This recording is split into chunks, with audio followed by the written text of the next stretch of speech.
We have a lot to talk about today, but I'm going to start with the most recent occurrence, what happened to our website. So if you go to our website, it gives you this warning message here, and it tells you to follow our Twitter for updates. So you go check our Twitter, and you can see we have been posting updates, and you can see basically what happened is our website unexpectedly went offline this morning. We had no idea why.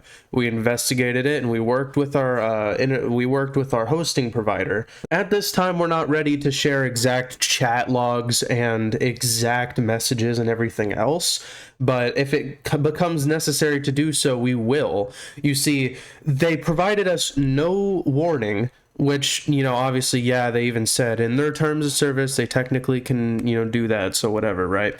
But they just suspended our entire website. We talked to them to try to figure out what happened. They didn't fucking explain anything. Then they actually just stopped responding. The person in the conversation who was talking to us literally shifted halfway through the conversation, then we had to start the whole conversation over. By the way, you can't even talk to a real human being at first. You have to get through their AI first, which really tries to solve your problem for you. You have to keep telling it, I want to speak to a human, until it lets you. Now, we talked to them, and they didn't give us that answer. So we checked our email, and it said it was due to abuse. And so we were like, what the fuck? And so we tried to reach out again, and then they said it was because they thought our website is a phishing site. What, do they think we're not the real fucking Raven dev team? According to the FBI and Blue Voyant here, a phishing site is a fraudulent website designed to mimic a legitimate one in order to trick users into entering sensitive information. So you see, the thing is, phishing sites will typically impersonate, like, the Bank of America, I just saw in this picture, or whatever else, and they will try to get you to log in. Like, they may pretend to be Steam or something like that to try to steal your Steam account or Discord, right? Now, we could also just be displaying ourselves as Raven, but then really think about this for a second. What fucking information are we collecting? Also, because any of you who have actually, like, been to our website and have seen our website, 99% of our website is a static site. We actually, I kid you not, we edit raw HTML. Well, this is a bad example, but literally, when we edit our website, I just go on there and actually edit the raw code. We don't have our website's not dynamic. It doesn't have dynamic aspects in it or anything like that. And we don't even have an account system. We don't have like an email newsletter. We don't have anything like that. The closest thing we have is this section of our website, which was called Raven Intel, which was this giant, it's this nice dashboard that displayed a bunch of threat intelligence information for any kind of cybersecurity researcher. It was just a quality of life tool for any cybersecurity researcher to get access to some nice threat intelligence information on a clean dashboard, right? Pretty cool. But the closest to collecting information we had was you could pay for a tier called Independent Researcher, which was like a tier of access on Raven Intel. All you had to do was put in your email address, and then we would just send it to Stripe, our payment processor. All we did with this email is we sent it to Stripe. We didn't store it anywhere. And then Stripe would send you an invoice, and then after that, it would automatically make you an API key and send it to you. You see, the thing is, here's exactly what we stored, by the way, for full transparency. We stored when your account was created, your Raven Intel, purchase. We stored your API key. Obviously, we needed to. Then we stored the username that you chose. That's all we fucking store. Oh, and of course we store like the tier of your API key, duh, but that's all we store. We don't store your email address. We don't store anything like that anywhere. We had a section of our website called bin, which was an encrypted paste bin. It was an encrypted pastebin, meaning everything you put through it, we couldn't read the contents of it. And to prove that, literally our little pastebin bin literally had client-side encryption, meaning it happened in your browser. It didn't even happen on our servers. It happened in your browser using JavaScript, which JavaScript literally runs in your browser. It doesn't run on our hardware. So in all senses, every single way you can look at it, we just didn't store, like we literally just didn't, any at all user information. So how could we be a fucking phishing site? There's no way. There's simply no way. We were mostly just a static site. All it did was say who we are, what we do. It explained our mission and all that jazz. And then it had links to some open source software for you to download if you wanted to download it, and then obviously the encrypted pastebin and Raven Intel and stuff like that, but we didn't have, none of the parts of our website collected any user information at all. And now this leads me to my next point. We have been with them for months. We have been with this hosting provider for a long time. A very long time, ever since the launch of Talon. Whenever it launched, and then the website went down because we used a free hosting provider, and we literally hit the bandwidth limit because so many people went to our website, which was crazy at the time. So we had to get a paid host, and we went with Hostinger. They had been happy with us for months, no problems. We have had run-ins and a couple problems from time to time where we have actually needed a Hostinger representative, a Hostinger support person to actually like look through our website and solve a problem.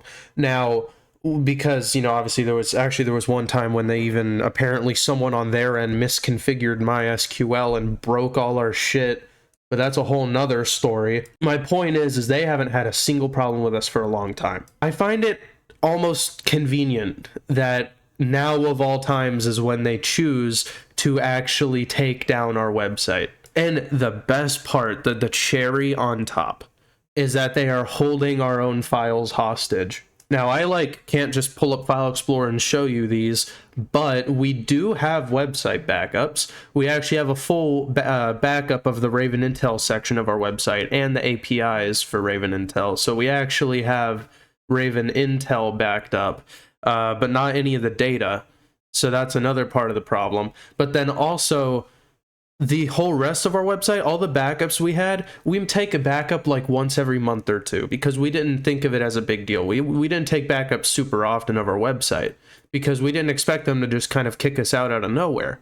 So it was like our last backup is from like a month and a half ago. A lot has happened since then. We don't have the latest backup, and they are holding our files hostage. And they said they're going to do a review process with the abuse and fraud team, which, by the way, is the same team that this person allegedly said just classified our site as a phishing site.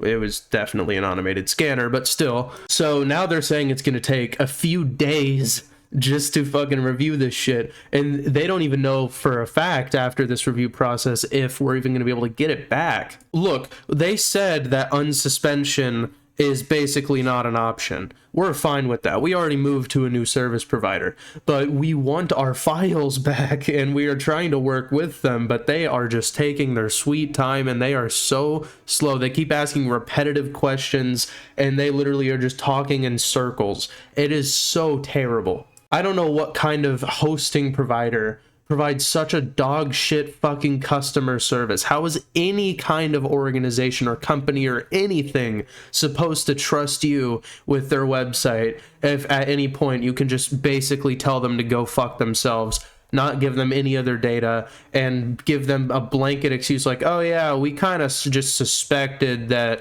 you know, we ran a AI on it or something, Chat GPT 03 subscription, and we were just like, oh shit, it thinks your site may be phishing, so I don't know, you know, just, you can't have your files back, man.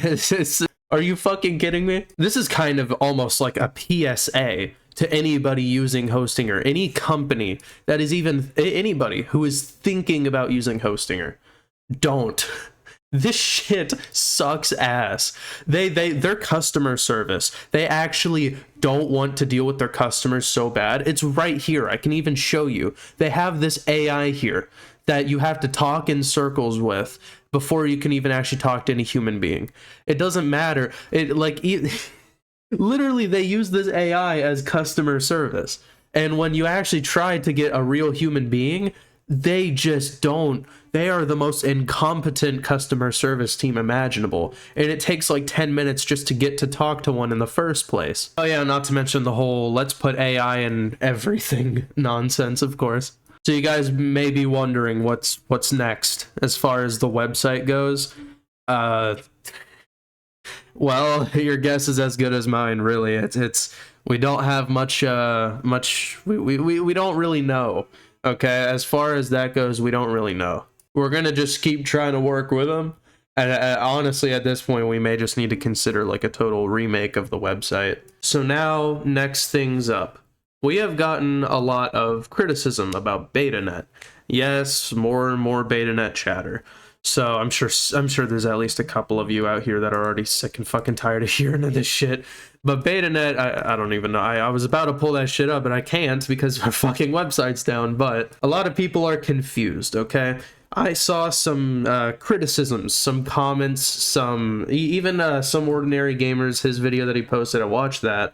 And a lot of the criticisms boils down to stuff, well, because obviously even some Ordinary Gamers, his video was posted before my explanation video, or actually I think it was like only like a few minutes afterwards. So really understandable that he didn't get the full explanations. But so I highly recommend, if you haven't already, go watch our explanation video, because it really demystifies a lot of the stuff, a lot of the concerns that people had, especially around the voting system or crypto or anything like that. But there is still more confusion, and I will elaborate even further. So for starters, look at the way we launched Talon. I'll actually just go ahead and showcase you guys for anyone that doesn't know. We had a Windows debloater called Talon, right? And we released it in a way, we announced it in a way where at first I just made a video and I showcased Talon in a very early stage. I showcased Talon in a very early stage. And when Talon was showcased in this video, it was very primitive and it was janky. It literally fucking froze during the actual demonstration. Like it wasn't exactly great. But we released it early and we asked for feedback so that way we could actually get recommendations for improvement, get some eyes on it, get some people who know what they're talking about to actually start discussing and get some proper improvements going. And then obviously we listened to feedback, we listened to criticism, and then we ended up launching something pretty great that did actually respect a lot of the feedback we got. And then we got even more feedback over time, and then even from some Ordinary Gamers, and then we ended up doing a rewrite that fixed even more. With Betanet, it's kind of the same thing. So we released it in an early state so that way we can get feedback and criticism. You see, think of it like this. We were at the start of the race, and halfway to the finish line, we decided to release it so that way we could get a bunch of eyes on it and a bunch of developers looking at it, a bunch of discussions going, so that way we could really flesh things out and get a proper, stable, fully implemented, and really good to go protocol going before any real actual implementations in code are made. See, that's another thing a lot of people are confused about. Betanet's just a spec. It's not actual code yet. But we started with something. We started a spec. We started an idea. So far, the shape of the protocol, the general idea of the protocol, the shape, the general premise, how it's going to work, everything like that is already figured out. But there are parts of the spec, there are parts of the Betanet protocol that are still kind of vague and underspecified, need more detailing and whatnot. That is honestly the biggest criticism and the most valid criticism so far, is the spec is vague. Like, I even saw some people going, this is AI generated. Spec is not AI generated, but it is definitely vague in some parts, and it definitely needs to be more detailed. And also, we need to work on making it easier to understand for people who don't understand all the gibberish. Because it does kind of look like just throwing up gibberish whenever you never actually explain why something is there, why it's necessary, explain it in simple terms either. We just kind of laid out an entire protocol without any kind of elaboration whatsoever, which not everyone's gonna like that. That's fair. So we are working on an improved version of the spec, but we need eyes on this. We need help. That's why we released it. So it's just kind of stupid to write off Betanet as, oh, this is just trash, oh, this is just, oh, lame, whatever. Just protocols aren't built in a day, dude. This shit takes months. This shit takes months of time, months of development, months of work. It takes a very long time for a protocol to truly be fleshed out. And in the spirit of democracy, as far as the whole democratic system of Betanet goes, and in the spirit of the whole idea of Betanet and the whole philosophies that we have and all of that, we wanted you guys to be a part of making the spec complete. We got a good chunk of it done, but there's more to do. And we want your guys' help. If you guys check it out, because it's not on our website anymore, obviously, but if you check the GitHub, actually, you can see github.com, Raven Dev Team, Betanet. This is the link right here. You can see the spec right here, and then you can see there actually are a lot of issues posted and a pull request here. Now, we are trying, listen, the reviewing of Betanet's issue posts and stuff is being done by me, just me. So I am trying my best to get through it in time, okay? However, this sort of thing takes time. Just please be patient, okay? Also, I haven't even mentioned that I have COVID right now and that I am doing all this shit while sick with COVID and all that, but that's a whole nother story. And our fucking hosting provider keeps pulling dumb shit like this. Like, there's a lot going on, so just please be patient. My whole point I'm trying to make here is that things just take time. All we ask for is time and support, okay?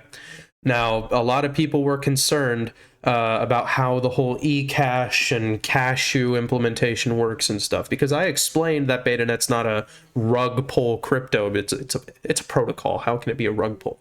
But people were like, okay, that answers that, but then what about the eCache implementation? Because that still hasn't been explained really well. Now, if you look in the spec, even in the spec, it's not actually explained super well.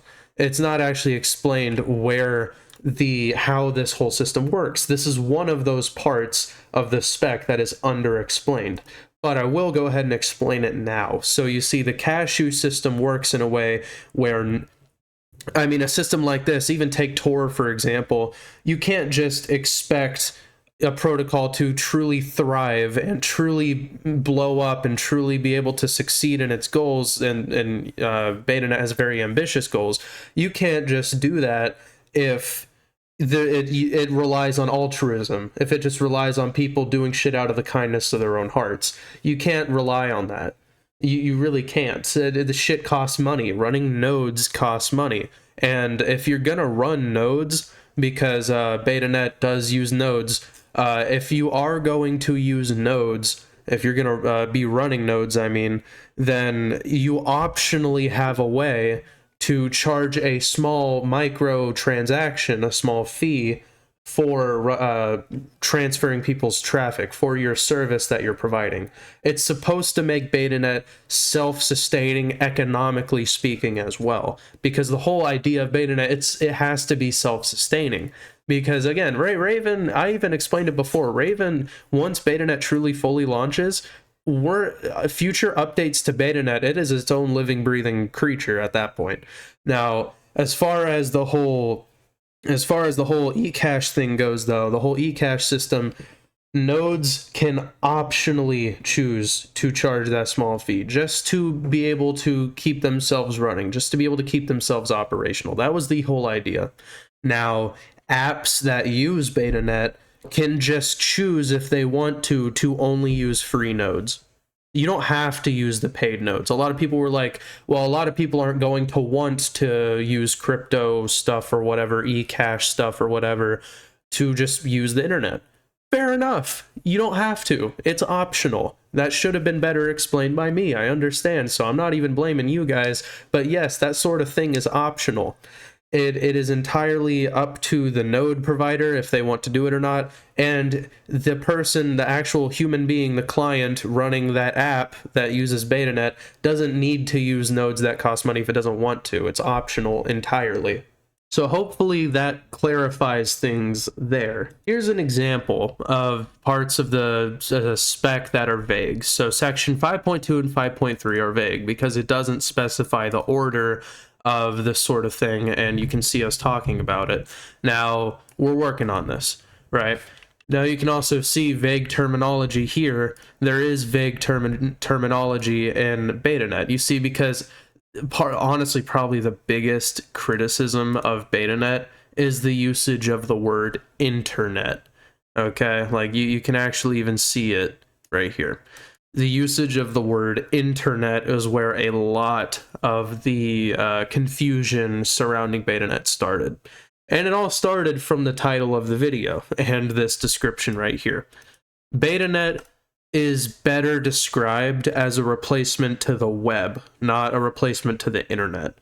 Now that's on me. I'll take the full blame for that. I own up to that. That was a misnaming on my part. Now, what I mean by a replacement to the web is a replacement to DNS and HTTPS. You can look up DNS if you don't know what it is. But basically, that would be a better way of saying, because Betanet is a replacement to HTTPS and DNS. It's not a replacement to TCP over IP. It's not a replacement to the internet entirely. We're not going to be running our own physical infrastructure or any shit like that. So if that helps clarify things, then there you go. We are going to update the spec to replace any phrasing regarding internet to say web. And yeah, I'm still reading through all this. You guys can read what I've read through already, but really it's just there's a lot of confusion surrounding Betanet. I hope I cleared up some of it, but I know for a fact I haven't cleared up all of it just now. There's still more that needs to be cleared up, but the best thing I can ask for if you want clarification for a lot of the things with Betanet is, all I ask for is your patience.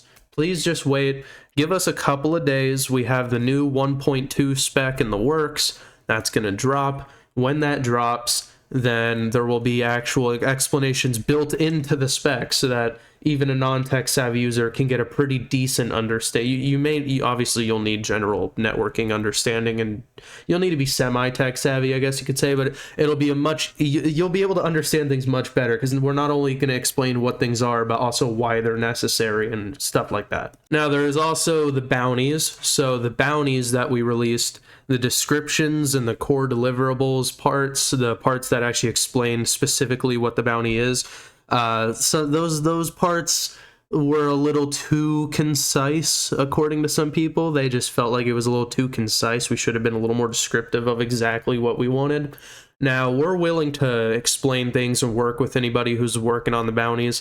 If you need clarification, you're working on the bounty, we'll walk you through it, we'll explain. We're obviously not going to make it for you, but if you have questions, we'll answer them. But yeah, when the 1.2 spec comes out, we are also going to elaborate on the bounties a lot further. The bounties are open-ended, meaning that the first person to create a very solid implementation that meets our standards of quality, and that meets the first person who submits it to us and we see it, and it's a solid quality implementation that also meets our requirements and our standards of code quality, then they will win the bounty.